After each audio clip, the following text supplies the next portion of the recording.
Good morning. My name is Christina Felchel, Support Manager at Ledgeview Partners. I would like to welcome you to this month's Ledgeview CRM User Group webinar. Our highlighted topic for today is user adoption and training. For our agenda, we're going to start off our webinar with user adoption. We have 14 tips in no particular order on how to gain user adoption with your CRM users. We'll then move on to some tips on training, the different types of training, and what training opportunities are available through Ledgeview. Then we'll go through the user-submitted questions, and Michael will complete the webinar with letting you know of our other upcoming webinars. To ensure the best audio quality for all attendees, we have everyone in listen-only mode. If you have a question, please submit those in the question pane of your GoToWebinar control panel. I know we typically don't have much time for questions, but we'd still love to hear from you during today's presentation. If time does not permit, we promise to follow up offline. Lastly, today's webinar is being recorded and will be available on demand after the live session. All registered attendees will receive an email this afternoon with an access link to the recording as well as the presentation slides. And now to the content. I am pleased to bring back Michael Dodd, Support Consultant with Ledgeview Partners. Thank you, Christina, for that wonderful introduction. Hope everybody is doing well, and I personally can't believe that summer's half over. That means the heat's coming, so let's stay cool with some great CRM topics. We're going to start off today's topics with user adoption. I know user adoption is on everybody's forefront in terms of going to CRM. Want to make sure that their users get on board, understand the material, and adapt to it and use it. So we're going to go through 14 different user adoption tips and why they're important. So we're going to start off with focus on user adoption from the start. Once you move over to CRM, it's actually already too late to start doing user adoption. Even before CRM is implemented and everybody should be using it, you want to focus on user adoption even before then. You want to push user adoption from the start so everybody gets used to needing to use a different system, and that way when it actually is implemented and CRM is your system, everybody's used to going to a new system and ready to dive in. The next two really go hand in hand. Define expectations and set measurable goals. Define expectations. Everybody wants to know what they should be doing and what is expected of them, especially in a new system. Now, a way for them to measure that is to give them measurable goals. For instance, if you're a sales organization and you really want to focus on activities and the amount of emails and phone calls that your sales team is putting out to drive sales, that can be one of their measurable goals. If you want to say each week you need to have 15 phone calls and 25 emails, you can set those measurable goals, and a way to really push that and hammer it home is to set up a dashboard as you as the manager to see how each person is doing, but also set up a dashboard for them, for your users to see how they're stacking up each day against that goal. That will really drive them and push them towards that goal because it's always right in front of them. Seek continual feedback. The users that are in CRM, they're in the trenches. They're doing the daily task, the daily job, the nitty-gritty of CRM. And one thing that they want to make sure management's getting out of them, or the sponsor of CRM is getting, is the feedback, how the system's working for them, what they see could be done better, what they would love to have, and then needs and wants. And that way the sponsor and management can look at that information and seek to continually improve CRM and make it work better for their users, and thus better for them. Encourage buy-in from all levels of management. From the users all the way up to the CEO, you want to have everyone bought into using CRM. Because if the CEO, the vice presidents, management is all bought in and wants to make CRM work, you're going to have a trickle-down effect. And everybody's going to want to start using CRM because it's all affected. Everyone's in it. Everyone's using it. Enhance features. This kind of goes a lot with seek continual feedback. While you're gaining that continual feedback on what will work and what they would like to have, There's enhanced features that are rolled out by Microsoft in their updates. For instance, 2016 Update 1 is just rolling out right now. There's some new great features that are coming out with this. Always updating, always making CRM new and relevant, and putting new features in there that are going to help your users get the most out of CRM and be more efficient in their job is always going to help. Introduce technology in phases. Going to CRM in general from either a non-CRM or a different CRM system is a big step. It's a huge change. And if you put in all new technologies and all these fantastic features right at the start, those new features are going to lose focus because your users are going to be looking at, how do I use this system? Let me get used to doing this in my daily tasks. Once they master that, if you roll out new technology in the next phase, once they've mastered using CRM in a daily way, they're going to be more apt to want to learn and grow and utilize that new technology. Make CRM your one-stop shop. One of the main reasons to go to CRM is so that all your information is in CRM. You can share it with your customers, share it with your internal partners. It's the one place you go for all the information for your customer. Making that one-stop shop and not keeping an older system out there or another system storing information will drive that focus to continually use CRM and make it work for them. It'll drive user adoption because they're going to be only using one system. They see the value in it because it's the one place they have to go. Keep it clean. This is really along the lines of data. When you migrate to CRM, you want to make sure that you're putting in clean data. That's the easy part. The hard part is keeping it clean. Utilizing features such as data management, duplicate detection, those other types of data management tools to keep your data clean, that will help drive user adoption because they'll see the value. They'll see, oh, I'm using clean, good data. I'm not having to sift through and filter through bad data, duplicate information. Not having to put in duplicate information. It'll drive user adoption and show them how easy their job can be because of CRM. Follow up consistently with your users. Not just seeking continual feedback, but following up with them in terms of, how is the system working? How do you like it? Do you feel comfortable with it? Do you need more training? Asking those questions and putting it at the forefront of your users' minds will help to drive that user adoption because you're constantly talking about it, constantly understand how they're feeling. And then they feel like they have buy-in from their manager too, and it's going to make them want to use CRM because they see the focus.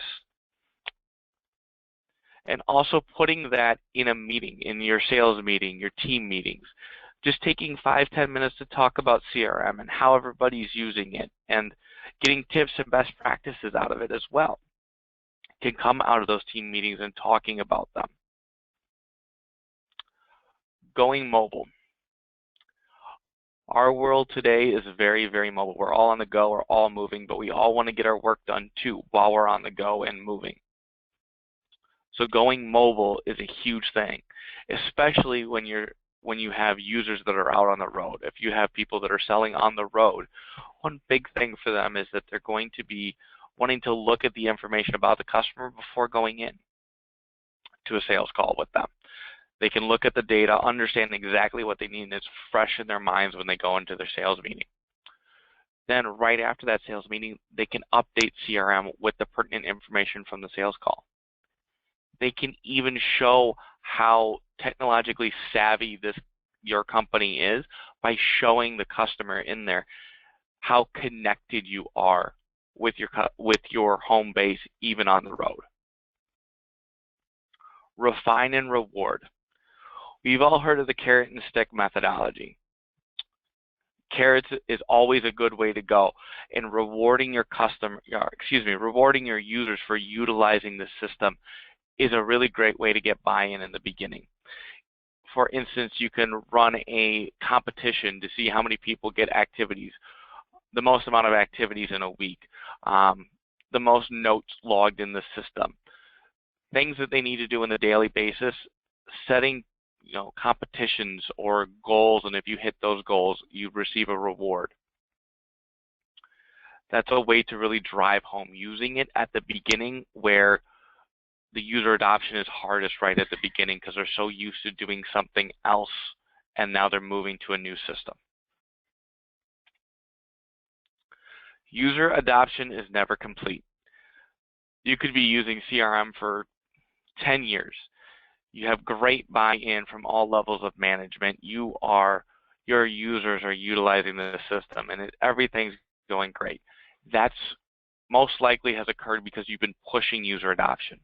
You've been pushing that. You've been getting feedback, understanding your customers, and understanding your users, and understanding what they need out of CRM. Never stop. Always keep pushing for that information, pushing to user adoption, because the more you have buy-in from your users, the more efficient they will be, the more they will enjoy what they're doing, and the more CRM can do for them. Identify a CRM power user.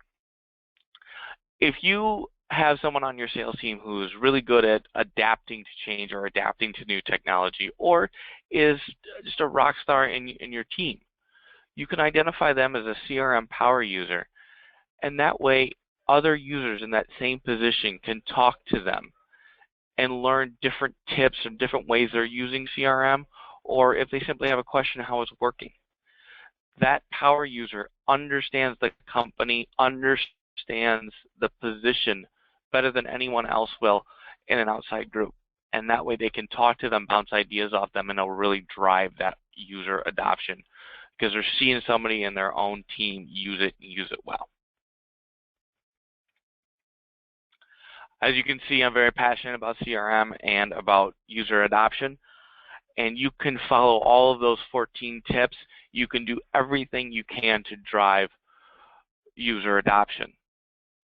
If you do all those things, but you don't put in effective training where they understand the system and utilize it, all those items that you put so much effort in can make it fall short of your goals of what you want your users to be able to do.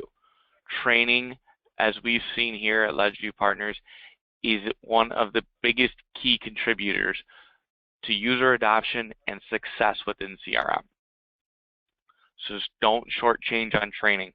If you put in all this time and effort to user adoption, don't shortchange on training. Yeah. Make sure they are trained and understand how to use the system, understand how to use CRM and what they can get out of it. Establish CRM training best practices. If you're doing internal training, a really great way to do that is have a team meeting with the people that are putting on the training and internal management team and users even to understand what we want to get out of training, what needs to be discussed, and what the end goal is, and then some best practices of how the training should go. Train users on what they need to know first. That's really a fancier way of saying train them on their job. Train them on what they do on a daily basis.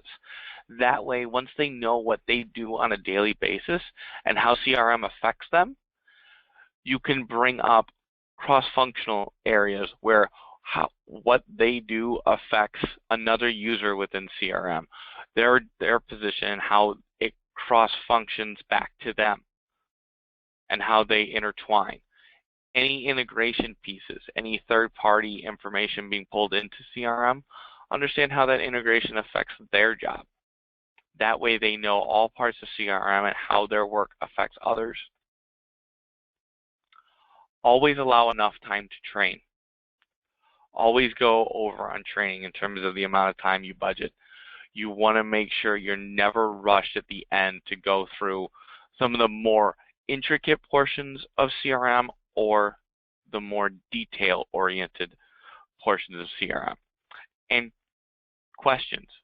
Users are going to have questions, and if they don't have time to have their questions answered, they may not feel like they got it enough out of training because their questions weren't answered. You want to make sure you have enough time for that. Provide ongoing training.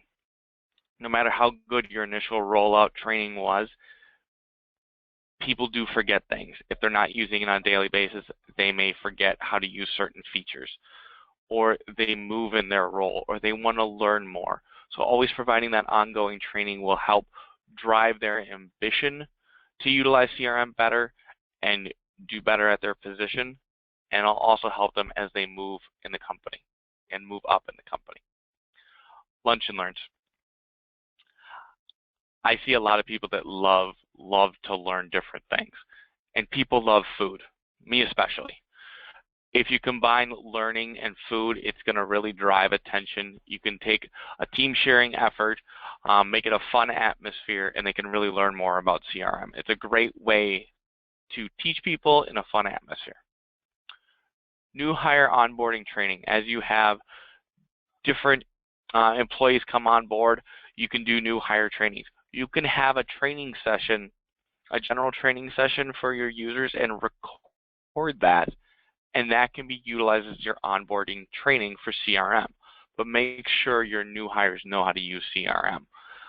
There's a reason you brought them on board. You want to make sure they know the system as well. Provide them with a tip and trick of the week or month. You know, name it like Tip Tuesday, or the one thing we've said before is Workflow Wednesday, because that's a portion of CRM. So providing those different tips and tricks, one, it's coming from your users. So that's really good. So one user is telling, you know, the entire company, hey, this is what I'm doing that's really working. So that drives user adoption because it's coming from an internal person, somebody in their area. And you can tie this back to that refine and reward user adoption tip. If you submit so many tips and tricks in a year, you're submitted to win, you know, a $10 gift card. And that gives them incentive to make sure they're hitting on those tips and tricks and submitting those. A lot of small section of your sales team or team meetings to discuss how to use CRM and pain points. I kind of touched on this a little bit earlier. You know, in your quarterly meetings, or if you have monthly sales meetings, making sure you're touching on CRM for at least a portion of that meeting. So issues are brought to the forefront. It's a great way to have that continual feedback. And you're also seeing that buy-in from all levels of management, because you're seeing, hey, my manager is really putting a focus on CRM, and he's telling me how my position is affecting him. I feel like we've got really good buy-in here. Provide relevant, specific examples for all members in the training. Do not generalize. One of the worst things is generalizing for everyone in the company. If you do that, you start to lose people, because they don't, if you use an example that doesn't apply to them, they're going to tune it out. If you provide a relevant example to their area, they're more likely to pay attention and remember, because they do it every day. Physically demonstrate how to do the task rather than talking about it. Aside from this webinar, one thing that I try to do on a consistent basis in these webinars is to teach it to you in the webinar and then show you how to do it. One thing we like to say is teach it, show it, do it. And what that simply means is you're going to teach your users how to do it, but most importantly, you're going to show them and then give them an opportunity to try it. By doing this, it gives them an interactive portion of the training where they can use a scenario to work on instead of just watching you as the trainer. Don't make the training time too long. Take frequent breaks, or if needed, split the session into multiple days. If you've noticed that if it goes on too long, if something goes on for 4, 5, 6 hours, it's really, you start to get them to tune out after 3 hours. So if you need 6 hours of training on CRM, do 2 3-hour sessions. That way they're getting the most out of each training session. They're in tune and engaged throughout the entire training session. That way they'll take away more. There's a couple different types of trainings. User training, just general user training on how the system works, how they're going to use it. Administrator training. So if you have an administrator of CRM, training them on how to utilize the system, make updates, update forms, workflows, those kinds of items. Train the trainer. If you have somebody who's a power user that's going to do a training, or a power user that's going to train the trainer, that way it's a one-on-one training, and then that trainer can train everyone. Role-focused training. If you have different departments, different roles, you can do role-focused training that focuses on a specific department. And that way it's more in tune, and you get more specific examples to their position. Now, different training opportunities that we offer here at Ledgeview Partners. One of them is user training, and we make it specific to your user CRM environment. We actually do all the training within your CRM environment. We have a defined agenda, but we make it interactive. So it's your time. However you want the training to go, we can tailor it to that. Again, we make it interactive. We teach it to you, we do it, and then we make sure we give you time to try it and then ask us questions. We also do question and answer sessions for items that we did not cover, and those question and answers can come throughout the training. They don't have to be saved for the end. That way, everybody's getting their questions answered, it's interactive, and it's relevant to their CRM environment. This can be done for a small section of your company, or can be done for all users. We can also make this however long you'd like it to be. We recommend a minimum of 2 hours, because anything less, you're really not getting a good amount of training and having enough time for question and answers. But if you wanted to do an 8-hour training day, we can do that, or we can split that into a couple of days. We also do administrator training, and we do beginner admin and advanced admin. For beginner admin, we do things like data management, business rules, different views. So the views within customize the system, there are system views, how to share views, updating forms, option sets. Within CRM, there is ways to pull over data between entities. It's called data mapping. You can also show you how to do that, and how to open Microsoft support requests. Advanced training, this goes into the business processes, so like workflows, actions, the actual flow chart of an opportunity or a case. XRM Toolbox, which is a really, really great way to update CRM, but it uses XRM, which is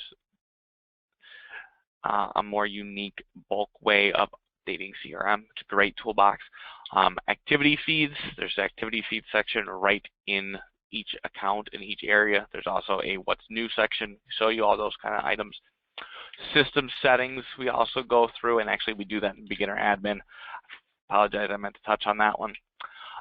System jobs, so different system jobs like workflows, and if they fail, how to troubleshoot that. Email configuration, great way if you want to do workflows to send out emails or send emails from CRM, go through that. And auditing and data management. Data management is like duplicate detection, setting up rules, things like that.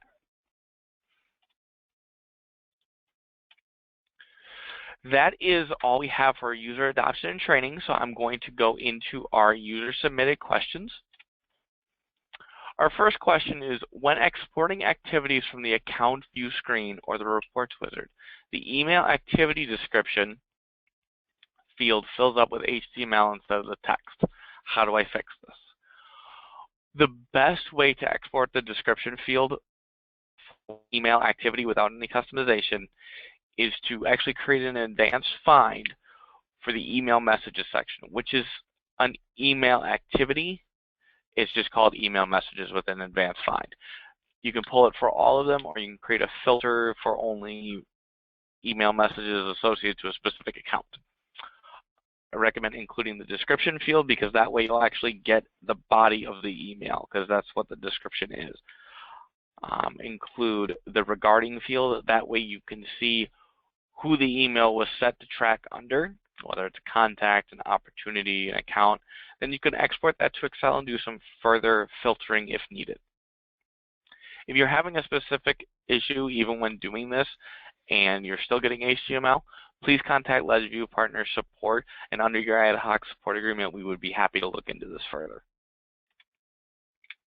Our next question is, how can I capture notes from an opportunity onto the account and contact, and how can I capture contact notes and put that onto the account notes section? This can be done through a workflow, and the way you would do this would be to create a workflow under notes. So whenever a new note is created for regarding an opportunity, so there's a way to set a condition statement where it says if it's regarding an opportunity and that contains data, then create a new note. And by doing that, we're going to take the title from the existing note, the description, and then we're going to set the regarding to be against the contact and the account. That way you're creating a new note and it's just copying it over. So this can be done through a workflow.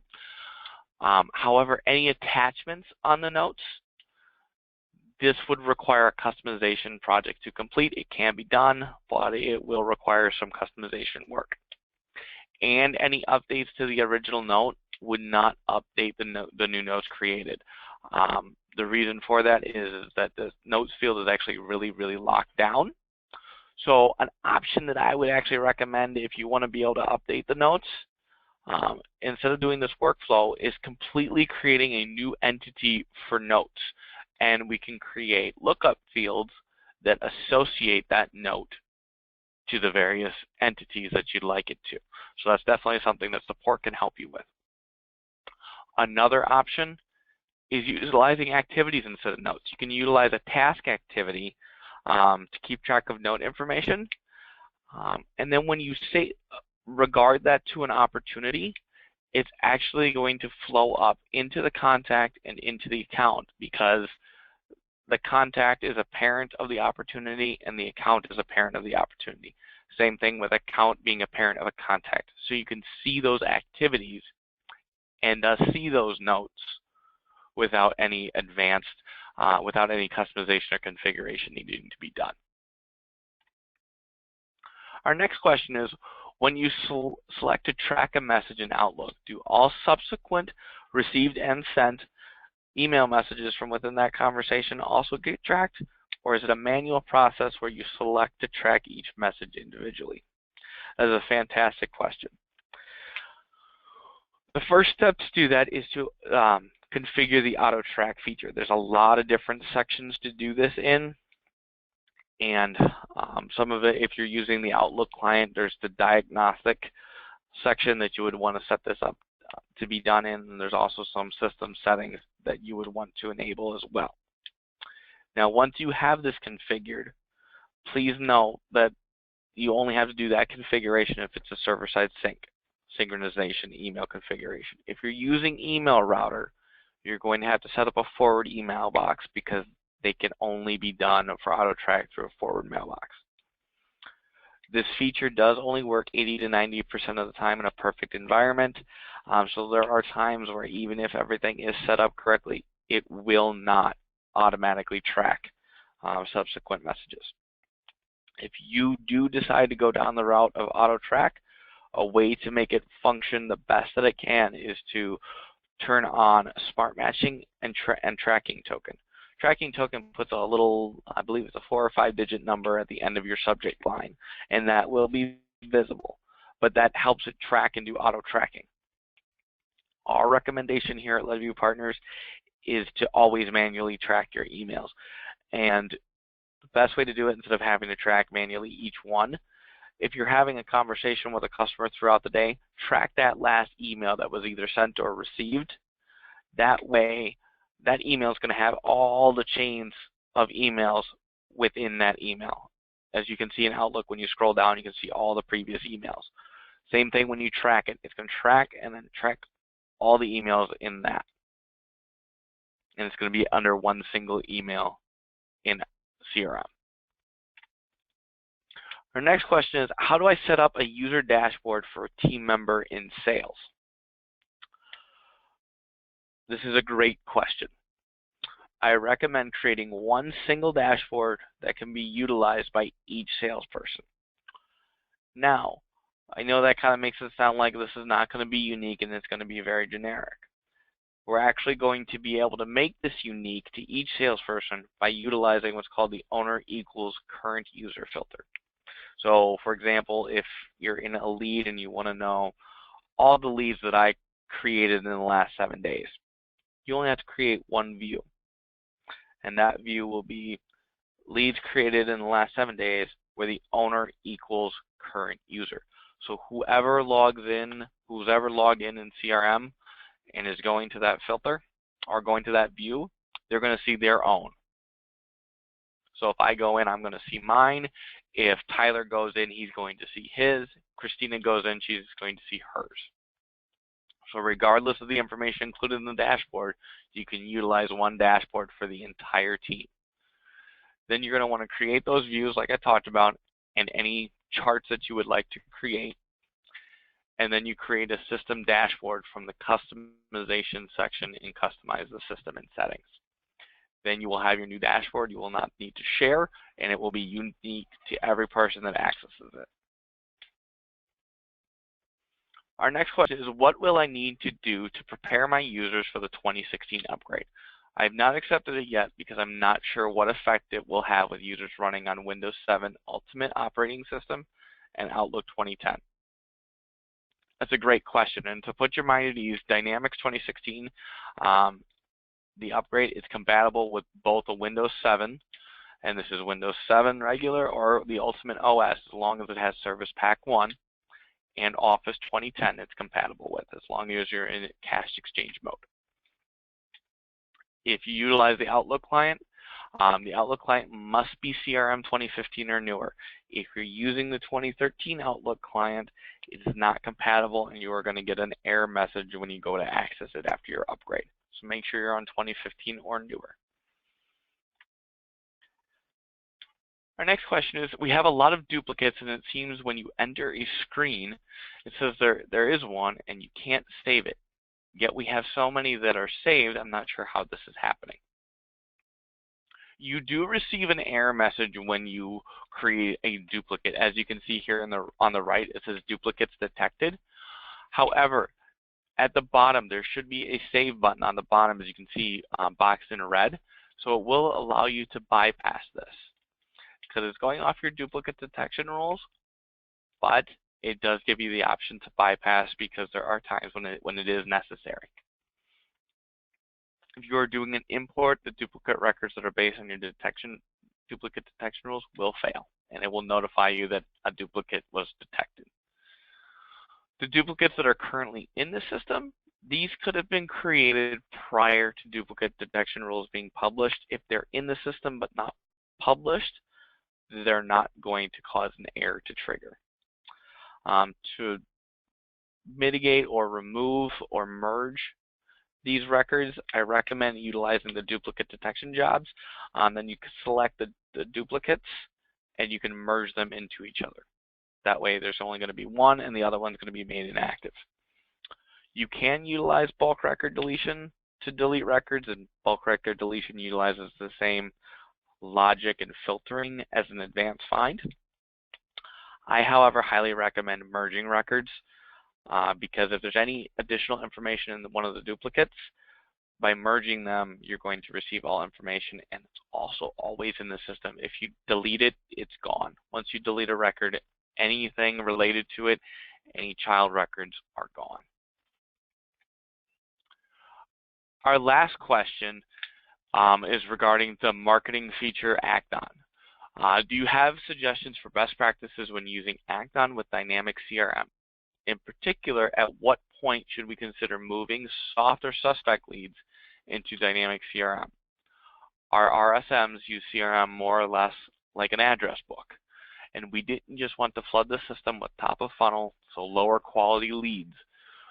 Do you agree with our approach of leaving these types of leads in Act-On? That's a fantastic question. And with a lead management program in place, Your marketing team can be in charge of the leads. So they can utilize nurturing, and then when it's ready, they can pass those qualified leads to the sales team. This prevents your sales team from having to filter through tons of unqualified leads to find the best ones. The challenge here is establishing that lead criteria. Once you have that, you can start passing it on and utilizing the system. So your first step to do this, if you haven't already done this, is to work with your marketing and sales team. You want to define your buyer personas and define your customer journey touch points. Basically what that means is what your buyer is like and what makes them your buyer, and also when you want to touch point with them, when you want to send them an email, when you want to have that nurture campaign reach out to them. The goal is to determine your audience, define their wants and needs, and then align that communication to those groups and their unique personas. There is no hard and fast rule, for each organization is unique. And also, by completing this exercise, you'll be on your way to creating a marketing segment that aligns with your customer group. We all know when marketing, we want to have an ideal customer group, but how do we align to it? This is the step to do that. These segments can be built off of demographic data sets and behavioral data sets. We also recommend that you add sales qualifiers to your web forms. This will allow you to collect important information like purchasing timeframes, needs assessment, different information like that for your marketing team. Your next step would be to leverage the functionality of Act-On system called lead scoring. Within Act-On, you have the ability to assign a numeric value to the demographics and behavioral data sets. So when you put a scoring rule in place, you can create these segments of your list based on those scores. Then marketing can use these lead scores values to further segment the database and send targeted, so specific communication based on what sales stage they're in and based on the score. In addition, when the lead scores enough points, so in other words, when they reach a certain scoring system that you put into place that you've determined, they can be flagged and then sent to the sales teams, basically saying, hey, they're ready to be qualified, ready to be reached out to. Now, as a bunch of marketers know, especially the one that we have from Ledgeview Partners on the phone, your job is never done. Once you pass it to the sales team, you're always looking to gain more information and send out the appropriate marketing communications that aligns with how they're doing in the sales stage. So always remember that. Now, the two different marketing third parties, Act-On and ClickDimensions, they both have tools to support this process. However, Act-On has a more robust lead scoring functionality, and it gets down to a granular scoring criteria level, so more detail. The enterprise version of Act-On gives you the ability to maintain different scoring rules for the audience segments that you have through a thing called multiple score sheets. So the multiple scoring sheets allow you to run a different scoring rules for all the different segments you have. So the different personas, the different industries, different types of buyers, so different buyer type that you have, the different product lines that you have. Really getting into the nitty-gritty here, but some really great information. The direct integration with ClickDimensions is a fantastic feature. However, with Act-On, there's a way to pass the lower level leads to Dynamics from Act-On if you would like to go down that road. I know that was a lot of information, and I really appreciate you letting me go a little bit over today. I wanted to remind everyone that our on-demand CRM user group webinars, these are recorded, and you will receive an email with a link to them from Christina later today.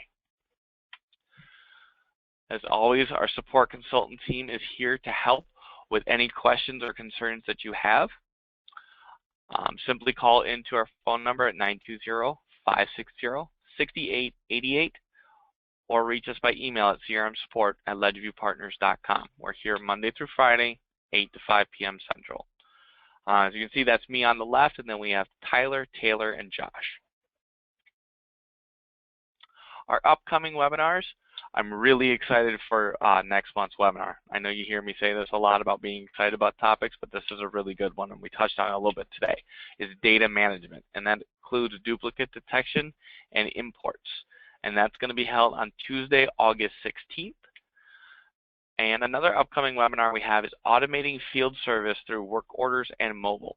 So in this webinar and live demo, see how to transform your field service and experience a closed loop work order lifecycle that includes work order automation, scheduling and dispatching, real-time mobile communications to your field technicians, and proper oversight and communication with those field service employees. So a really great, exciting webinar. The last upcoming webinar is 5 strategies to better segment your current lead database. So that'll give you really 5 great strategies that allow you to dive into your lead database and segment the way you would like to. And that's going to be held on Thursday, July 28th, 2016. And I apologize that automating field service one will be held on Tuesday, July 26th. Always to register, please visit ledgeviewpartners.com. Click on the news and events, scroll to the upcoming webinar section. From Christina and I want to thank you very much for attending today's webinar and attending all the webinars. We really enjoy giving this information to you and hope you have a wonderful day and enjoy your summer.